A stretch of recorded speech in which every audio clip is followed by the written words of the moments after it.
Alright, who wants to start first? Ako, I think, siya the way that directness did it, siya, it's the whole film, hindi siya, it's just one scene.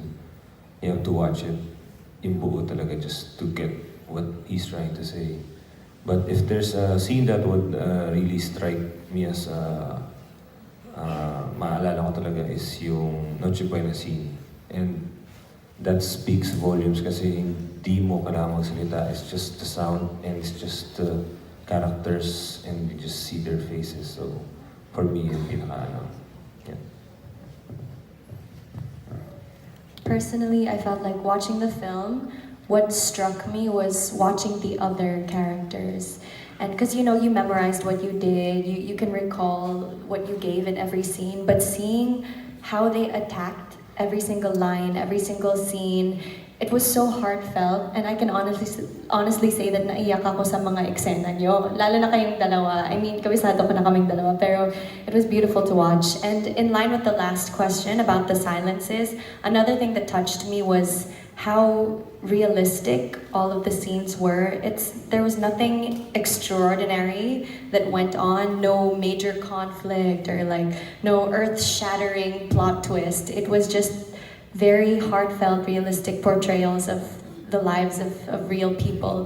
And for me, the silences were so loud. I mean, from the point of the actors, there were so many things that we could have said.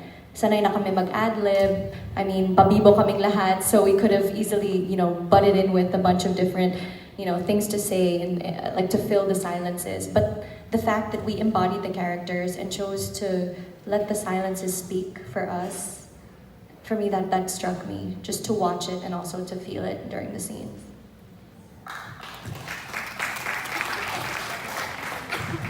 Hindi ko alam kung touch yung tamang word, pero siguro na-affect ako na totoo na masayang-masaya ako na nakita ko na sobrang totoo yung mga eksena kasi we really worked hard na pagmukain siyang natural lang na lang nangyayari na parang sinisilip mo lang yung buhay ng mga tao.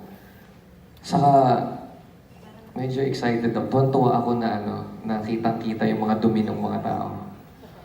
Kitang-kita yung Kasi, wala eh. I mean, alam mo ibig ko sabihin, marami dito mga bagay na hindi natin naaminin eh. And I think yun yung isa sa mga pinagmamalaki ng film. Na ganun siya. Kaya ngayon, medyo ang hirap niyang maramdaman kasi wala siyang thread na susundan mo. Alam mo na, I mean, na parang hindi tipong alam mo kung saan kanya dadalhin, may idea ka kung saan ka pupunta. Kasi nga, parang ikaw bilang tao, masyado na siyang malapit sa'yo.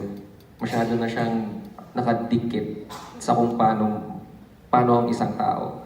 Hindi mo sila basta masundan lang kasi parang nakakabit ka sa kanila. So, masakit siya ngayon. Pero yun yung pinaka naka-affect sa akin.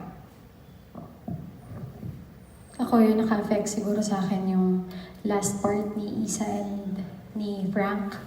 Yung mga sinasabi ni Frank na kung bago kayo maghiwalay, pag-usapan niyo muna kung ano ba yung kailangan mong gawin, ano yung kailangan kong gawin, ano yung gusto mo, ano yung gusto ko. Yung nasettle muna natin bago tayo maghiwalay. Yung napag-usapan natin na maayos. Yun yung naapektuhan. Alright, thank you so much. Kaya mo yan, Anna. If you guys agree, Anna, I think, was, as she introduced herself, she was the most lovable character, right? She was smart, she loves her parents, her grandfather. Talagang the best Filipina, talagang Filipina. So what's your biggest learning? Unahin natin yung sarili natin, oo. At kung ano mang dumating sa buhay natin, ang mapagdaanan natin, i-consider natin siya as lesson. Huwag tayong magpakabaon sa kung ano man ang problemang dumating dahil life goes on. Tuloy-tuloy ang buhay. That's right. So learn to love yourself first. Alright, so who's next? What about Frank? What about Alex? Wala. Wala kang ikaw. Anong Wala lesson? akong maisip.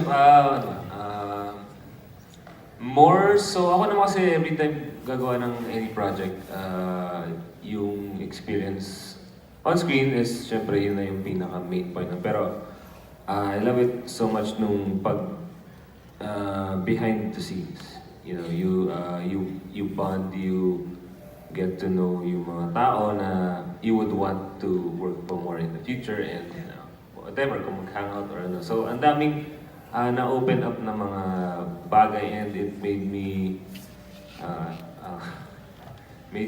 realize maraming bagay. Dahil sa tayo nagpakulay ang buhok. Hindi, joke. Okay. Pero yun, more so than yung talaga behind the scenes, yung na-build mong bond with directors, with the cast and the crew. Priceless yan for me. So, yeah. Okay, thank you, Alex. Be good and do good.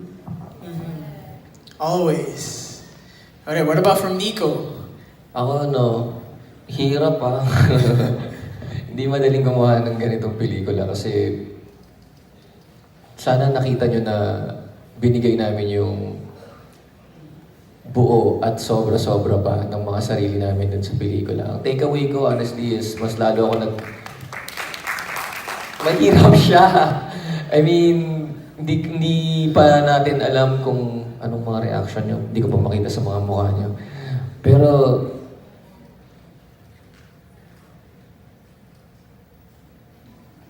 Okay. dahil mahirap siya, supportahan natin siya. Supportahan natin yung pelikula. Actually, pinag-usapan namin to ni Nestor, yung pelikula. Actually, hindi lang kami ang supportahan nyo. Supportahan nyo yung mga pelikula na kasabay namin. Kasi si Thanos nga yung kalaban namin. So, pakitulungan kami kung nagustuhan nyo. Kung hindi nyo nagustuhan, usap tayo. Hindi, ayun.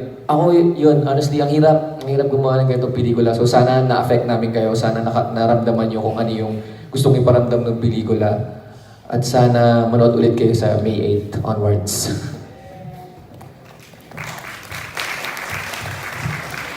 I'll keep my answer short, but as an actress, I learned to give my 100%. I only realized from this film that I've always been giving maybe 90, 80, 90, but this is the first time I experienced giving my 100%, and it was exhausting, but it was worthwhile. And from the storyline, I learned na importante na i-acknowledge natin ang emotions natin, ang heart natin, but make sure your mind will always lead the way, so it's head over heart.